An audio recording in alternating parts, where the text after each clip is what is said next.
What is up, everyone? Welcome back to the Red Stream Movie Podcast, the podcast where everything is connected.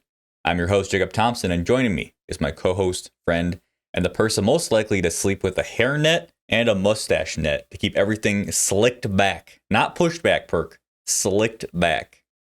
Alex Perkins. Perk, how are you doing tonight? I'm well, thanks. This doesn't just happen. No. Yeah, there's steps of the process. So. Yeah, I'll give you behind the scenes sometime. Yeah, you do what you gotta do. I just gotta say to that point, like when we first see, is it Poirot? How does he pronounce it? Poirot. We first see Poirot in the restaurant. We get like a behind the head shot, and you see like all of the shit in his hair, almost like it's kind of nasty. Like I did not like it. Like his hair is fucking slicked. And I was like, that's not for me. Yep. Welcome back to the show, everyone. This is the podcast where every week Perk and I review a movie connected to the last one we watched. If you liked our show, we post every Friday on podcast services as well as YouTube. And go give us a follow on TikTok as well. We'd appreciate it. But last week we watched The Duelists, and we followed Albert Finney to this week's film, Murder on the Orient Express. Perk, why don't you intro it for us? Yeah, all right. So, Murder on the Orient Express is a 1974 joint directed by Sidney Lumet, starring freaking everybody, dude. Sean Connery, Lauren Bacall, Ingrid Bergman, Anthony Perkins, just to name a few. It's a sack cast, and honestly, I was kind of like geeking about it the whole time. And it is about a murder on the Orient Express. Wow, shocker. Yep.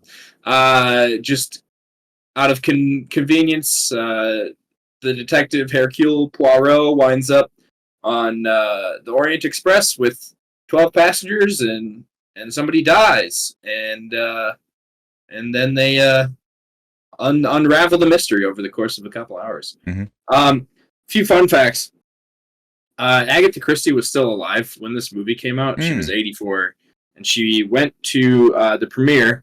And this is one of the few, I think, only 2 film adaptations of her books that she liked. Okay. Her biggest complaint was that Poirot's mustache was not goofy enough. It's pretty goofy. I mean, it could be goofier, I suppose. It is, but I mean, compared to like the Kenneth Branagh mustache, yeah.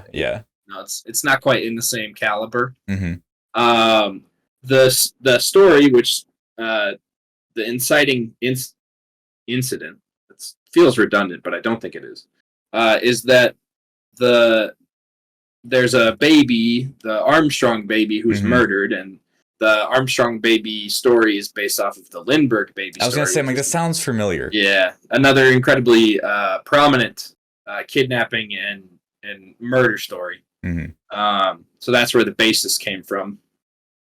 Let's see. And then just the craziest thing I saw on here is Albert Finney, who plays Poirot. He required so many hours of makeup before shooting, and he was performing in a stage play at the same time. Oh my God! That he didn't have enough hours for sleep, so they developed a routine where every morning an ambulance would come to his house, and they would pick him up without trying not to wake him, load him into the ambulance, and drive him the 30 minutes to the set, while makeup artists were putting on the rough makeup while he was still asleep. Which is insane. That is insane. It's bonkers.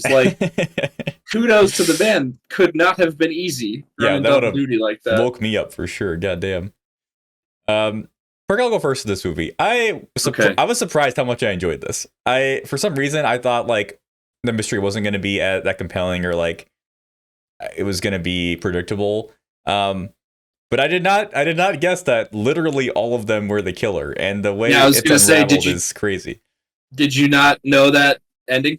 No, I mean I've probably seen it parodied, but I was just kind of locked in and just kind of enjoying the ride, and I was like, oh, it's probably red herring, this, that, and the other thing. But I was like, it all came together, and him doing the final reveal is very satisfying and very fun. And I was like, yeah, that was a really really cool story. I had a great time with it. I think it's incredibly goofy at times, but I think overall it is like well acted. And Poirot is he's a character. He's somebody to watch for sure. So yeah, had a good time.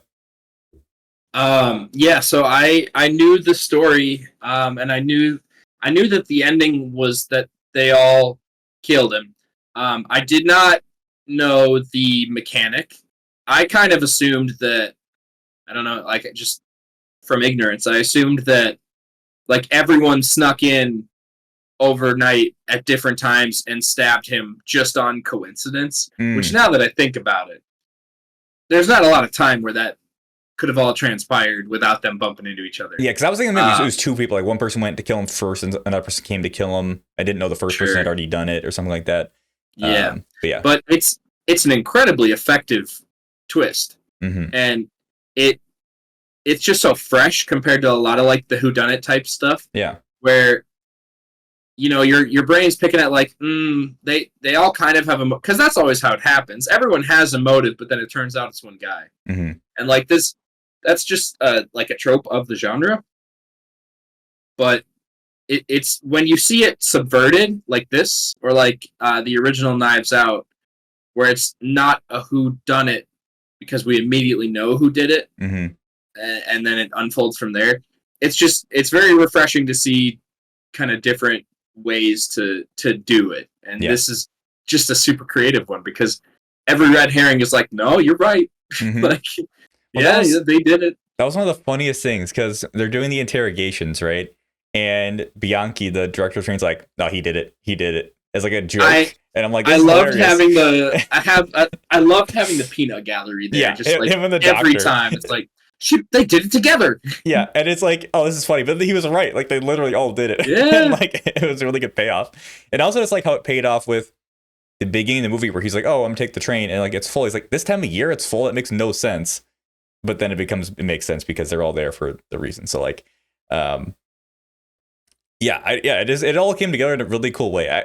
And like Poirot as a character is so interesting because I always assumed he was going to be more of like a Sherlock, very like like some gravitas. Very sophisticated, put together. This dude's he's kind of a fuck, man. Like he's a bumbling goob. Yeah. He gave me. You haven't seen Suits, but for those who've seen Suits, he gave me major Lewis Litt vibes. Like he's just kind of a fuck, man, and it's like really funny. Cause like this is not the character I expected. Like the beginning of the movie, he's in Bianchi at the restaurant. He's like, oh, this food fucking sucks, and like, I expected a more, like distinguished, put together person, but he like cares a ton about his appearance and like it's just very, very odd. But he's fun to watch, and the way he delivers, the ending, I think is very satisfying. Yeah, and I think he's a more interesting character for being, kind of goofy and quirky. Yeah, because if he was all put together, it almost would be a little bit boring. But yeah. The stupid mustache net, the hair net, it's just he's a character that has character. It's good stuff. Yeah. I don't know if we want to start with this. Like I as far as like my thought process watching this movie, like McQueen, the secretary guy, I'm like, this dude's easy red herring, but also he looks like he's feeling guilty. Yeah. So like, what's going on there? And that's just like credit to the actors because every actor had like the glint of like guilt. Yes. And some a little bit more overt than others, but you can kind of pick up on it on all of them that at a minimum they were hiding something. Right. And I expected a lot of them were, but the thing they were hiding didn't actually matter for the murder. I saw like, oh, they have this like similar like with Sean Connery and Vanessa Redgrave where they were hiding the divorce thing. I'm like, some stuff like that where they have a secret, but the secret doesn't actually matter. But it's like, no, like they were literally all in on it. And I love that Lauren Bacall's character, like she was acting as that super annoying woman because she's just the fucking worst. It's like, stop talking, leave me alone, but she was putting on performance and it was like, that's such a great twist. Yeah. I this would be a great movie to rewatch, and I might actually just watch the new one. I assume it's at least a similar story, but because I am sure that there's set up for all of the characters. Some of them are a little more stretched. That maybe it's a little more fleshed out in the book, but it's a lot of people to go through. Yeah, and a lot of stuff ties back to the princess. Mm-hmm. So there are a lot of threads that can point towards her. That's fair. Sean Connery is like, he remembered the sergeant's medals, Mm-hmm. and that's enough to. He must have been a close friend. Yeah. I see the logic there. It's just a touch more strained. I think. Yeah, I agree with or you. Like the maid. It was a cooking Belgrade? thing. Where she knows how to cook, so that means she was the family cook at the Armstrong home. It's like, really? Yeah. Yeah. I think I was also like, bro, I'm like, some of this is a bit crazy you put this together, but I'll allow it because it's a movie and you know. And I mean, there are jumps you can make. Like, clearly the maid was working for the princess, and the princess was implicated in a billion ways. Mm-hmm. And so if you find out, like, 10 of these people had direct connections, I bet the other 2 do. Yeah, maybe exactly. You could find a little bit better of a, like, maybe he already assumed she was involved and just got tipped off about her being a cook or something like that. And that's how I feel like it was with like the last 2, like the driver and the policeman, where you get barely any time with those guys on screen, and it's like, I didn't even remember those guys were on the train. It's just like, exactly. Shows up, he's the bad guy. Yeah. Yeah, and I want to talk about the missionary, aka the housemaid, Ingrid Bergman's character. Yeah, because that scene where he's interviewing her, there's no cuts. It is just him just right like by her and her, just her face, and like I was very impressed by that scene of just how well she's able to portray this like strained English kind of, born again Christian kind of stuff.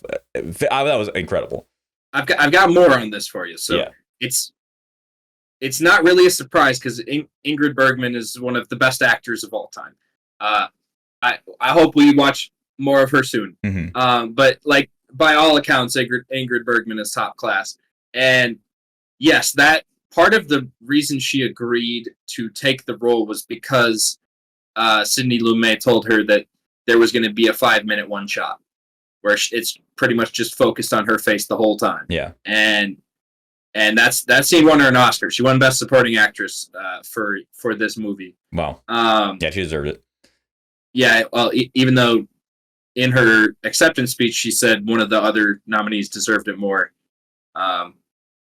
which, yeah, fair enough. Mm-hmm. But no need to be humble. She's incredibly good. But the one of the crazier things is she had been acting in English language movies for almost 40 years at that point. She's Swedish. So she actually is Swedish. Okay. Yes. So playing the Swedish maid, it like should be easy, but she actually needed a dialect coach to kind of up her Swedish accent because it had faded so much from working in Hollywood for all those years. It's like Gary Oldman kind of. Yeah. Well, Gary Oldman, he also does The Method, so I feel like his brain's probably all over the place. Right. Yeah, I just heard that he had like lost his English accent at one point, which was like kind of weird. I believe it 100%. Yeah. But yeah, just like honestly, I want to be a little more critical thinking wise about this movie, but I was just the novelty of the cast, and how good everyone was in their roles, and so there's just a lot of fun facts about this. But part of the reason for the casting choices is Sidney Lumet thought that with so many characters, it would be hard for the audience to keep them straight. So he cast all giant actors for the roles. Not a bad idea.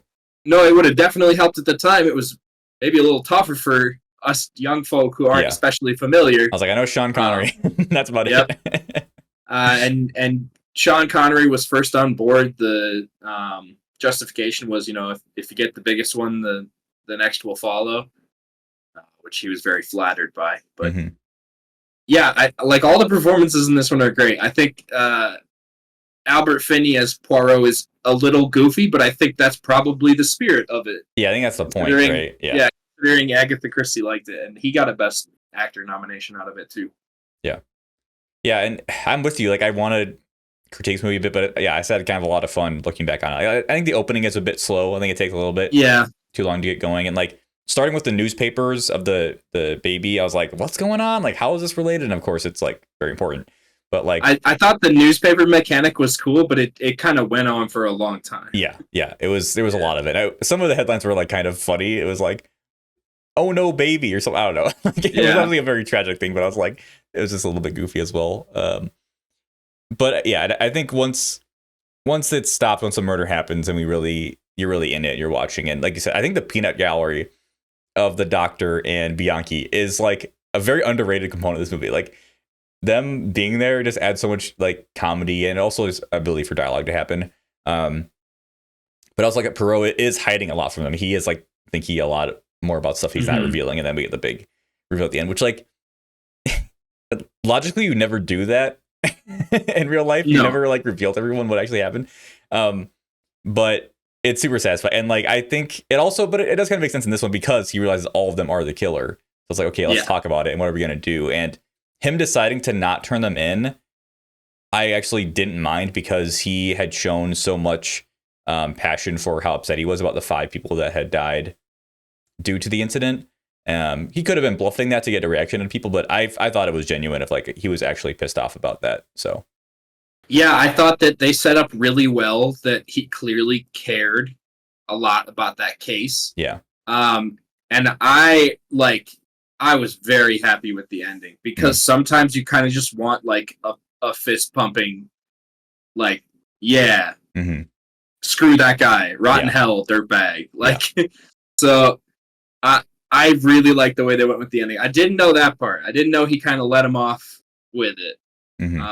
But I liked that decision because, you know, so many movies end in less positive lights, and I guess you couldn't call Getting Away with Murder positive, but in this case, rip bozo. Yeah.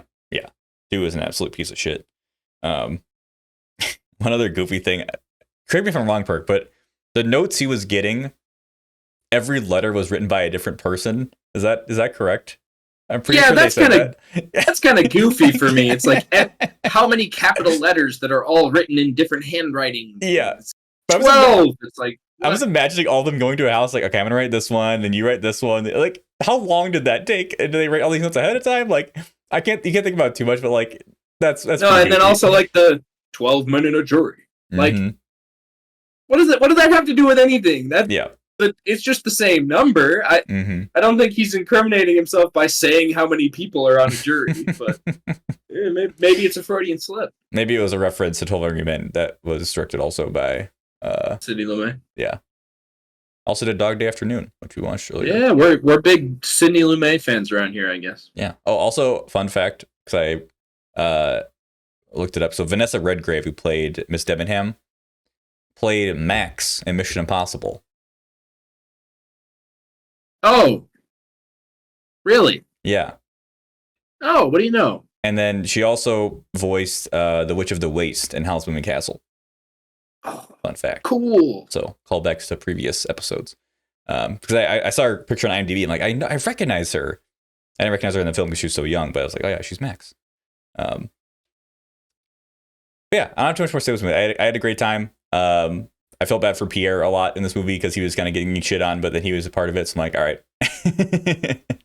it's fine. But yeah, this is a very fun movie. I would definitely recommend it. Yeah, it's such an interesting story. I think even if you know the twist, it's worth watching because it's well told, it's well acted, well directed. It's just kind of solid thumbs up overall. Yeah. Well, that is our review of Murder on the Orient Express, 1974 version. I guess like recommendations.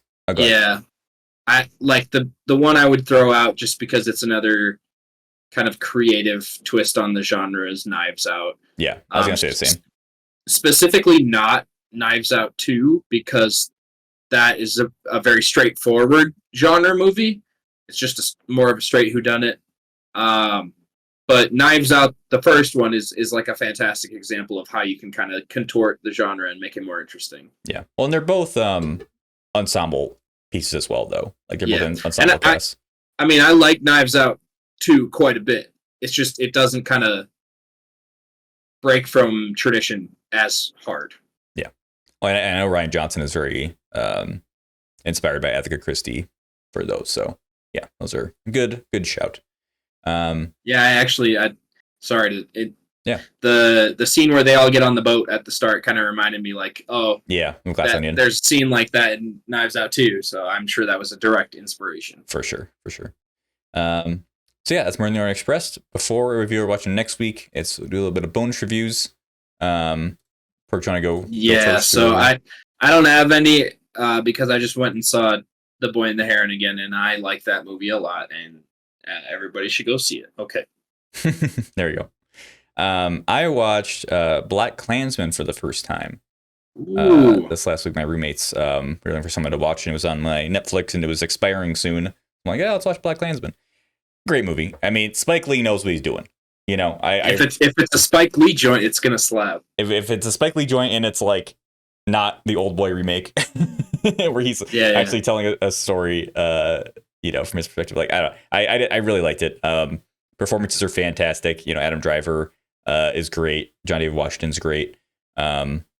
Story is super fascinating, and like I love just how much David Duke gets shit on, and Topher Grace does a great job in that role. Topher Grace is so good. He's so good. Like perfect casting. And like Spike Lee does some really powerful stuff in that movie where he mirrors and goes back and forth between the Ku Klux Klan and the black community. Like there's a scene where they're specifically like cutting back and forth between the two of them, and it's just incredibly powerful. And then him ending with like the Charlottesville, like Nazi white supremacist stuff, I think was really powerful as well. So yeah, Spike Lee's great. I love all his stuff, and BlacKKKlansman's another hit for me. It's a fantastic movie. I agree. Yeah.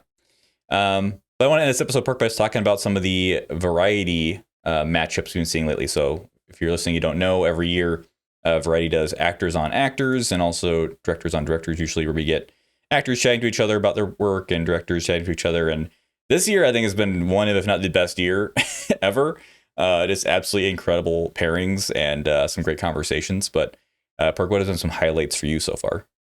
Yeah, so I think sometimes these pairings can kind of come off as like a little bit less personal and more just like each of them kind of waxing lyrical about how good the other is. Yeah. And like they clearly watched their movie earlier in the week, and, yep. and that's kind of what they're basing on. But I get a good kick out of the ones where they have a little bit more in-depth of a conversation. Mm-hmm. So I think that the highlight for me, which is surprising because I'm not really familiar with any of either actor's work, but was Jacob Elordi and Coleman Domingo. Yep, I loved that one. It's just they have such a good conversation, and they talk about their mothers and and their upbringing and the grind and spirituality. It's just they have a fantastic conversation. Like set aside from also talking about the films they're in, none of which I'm overly excited to see. So that just even more goes to show. But I mean, also on top of that, I mean, there have been a lot of fun pairings. I think they started with Cillian Murphy and Margot Robbie because obviously they had to do a Barbenheimer. The first one was RDJ and Mark Ruffalo. Oh, that's right. That one was also good. That was very good, yeah. Because they're chums. But yeah, one of the first was the Barbenheimer, which you gotta do it. Gotta do it. And that was honestly a great conversation. And Cillian Murphy's so funny because I saw some memes about like because he's very introverted and there's a section where Margot Robbie's just like talking for a while and he's going and I saw like a meme that was like me when talking to any extrovert just like nodding and saying and just she's going. But yeah, that was a great conversation. And on the directors side, I got a kick out of the pairing of Yorgos Lanthimos and Ari Aster because it's like let's put the two guys who make the weird, crazy out there movies together, and they have decent conversations. And it's not my favorite of the conversations, but I just love the pairing. Yeah. And then there was a really great one with Spike Lee and Bradley Cooper as well that I thought was. Like, I don't want to see Maestro, but when Spike Lee saw it 3 times and says it's the bomb, I have to. Yeah. And it was Martin Scorsese had it privately screened at his home, and I gotta go see that movie, I guess, which is biopic season, baby. Yeah, I mean, it'll be on Netflix soon. But yeah, no, I realized what they did with directors on directors this year, because it wasn't. I mean, there was the Yorgos and Ari Aster conversation, but most of them have been a director from this year and like one of their mentors, which I think was a really nice twist. Like we get Michael B. Jordan and Ben Affleck, which I didn't know they were like close, but like Ben Affleck's been kind of mentoring him. That was another good one. Same thing with Bradley Cooper and Spike Lee. And then I loved the Greta Gerwig, James Cameron conversation. I thought that was just outstanding. And that was one of the ones you could just tell both of them were just so engaged. Like James Cameron was asking really good questions and bringing a lot of interesting things up. And I don't know. James Cameron's a person that like, I think is easy to think of as like kind of pretentious because of the movies he makes. But every time I see him in a conversation like this, I'm like, no, he's like a fan of movies and he like knows what he's talking about. And he seems like a pretty good dude. Yeah. He's an incredibly interesting guy too, with like the interview he did in front of his little nerd headquarters. Yeah, he always does that, dude. It's so funny. Deep sea probes and stuff. It's just, and at the same time, he's talking about like, yeah. So the first time I saw Barbie, because he's a goon. He's seen Barbie more than once. It's just, that was such a good one too, because like you could tell that Greta Gerwig was a little bit like awestruck, like very excited for the conversation, but also like James Cameron's out here picking out like things he really appreciates about Greta Gerwig's work, and it's like, yeah, he's right, but like, it's crazy that he's one of her peers, so it shouldn't be crazy, but it's cool that there's that recognition there. Yeah, it's just really awesome. Other ones I liked, another shout to the Jacob Elordi, Colin Domingo one. I think that one was outstanding.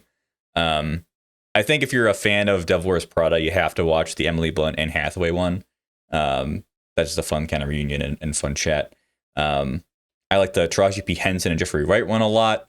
And then I also really like the Andrew Scott, Greta Lee one. Them talking about like how to show like love on screen and like intimate moments and stuff. I think that was a really interesting conversation. Yeah, I don't want to see Andrew Scott's movie at all, but like it's getting a lot of buzz, so I probably will. I don't think that one's gonna be that bad. I don't think it's gonna rip your heart in half. I don't know. Make you melancholic, maybe. I don't know. Well, maybe it looks pretty sad, but yeah, I know that was another good conversation, and I really like Greta Lee, and I loved Past Lives, so there aren't really a lot of weak points. These interviews are just really good. I thought my only one that I didn't love was the Rachel Zegler and Halle Bailey, because they didn't really seem to have that much to talk about. Like it was mainly focused on like the movies they're working on, so much to the point that like they barely even mentioned West Side Story, which was I guess a couple of years ago now, but kind of Rachel Zegler's big break onto the scene. Yeah, maybe it's because they're both just so young, like young actors and haven't done this stuff. I thought that one was fine. Right. But if I had to rank them, I don't think it'd be. I also didn't see either of their movies, so yeah, that probably doesn't help.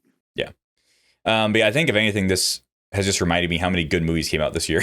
And like, I don't know if I was ever thinking this was like a weak year for movies, but I was like, I 100% was. This is a fucking good year. During the writer's strike, I'm like, what is even going to happen during awards season? Nothing has come out. And instead, everything has come out and is coming out, but also that giant kind of void in the middle is allowing people to reach back and remember movies that came out earlier in the year, like Past Lives. So it's still a pretty full award slate. Yeah, and we'll definitely do our predictions and all that on here once the nominees come out. That'll be a fun episode. But that's our show for this week. Thank you everyone for watching. Next week we're gonna round out this string by doing All the President's Men, a Watergate film. Our connection being Martin Balsam, who played Bacali in this film. So All the President's Men, that is on Amazon Prime until the end of the month. So if you're going to watch it soon, or you can rent it as always a backup. But All the President's Men on Prime. And until next time, thanks for watching. Bye. Bye-bye.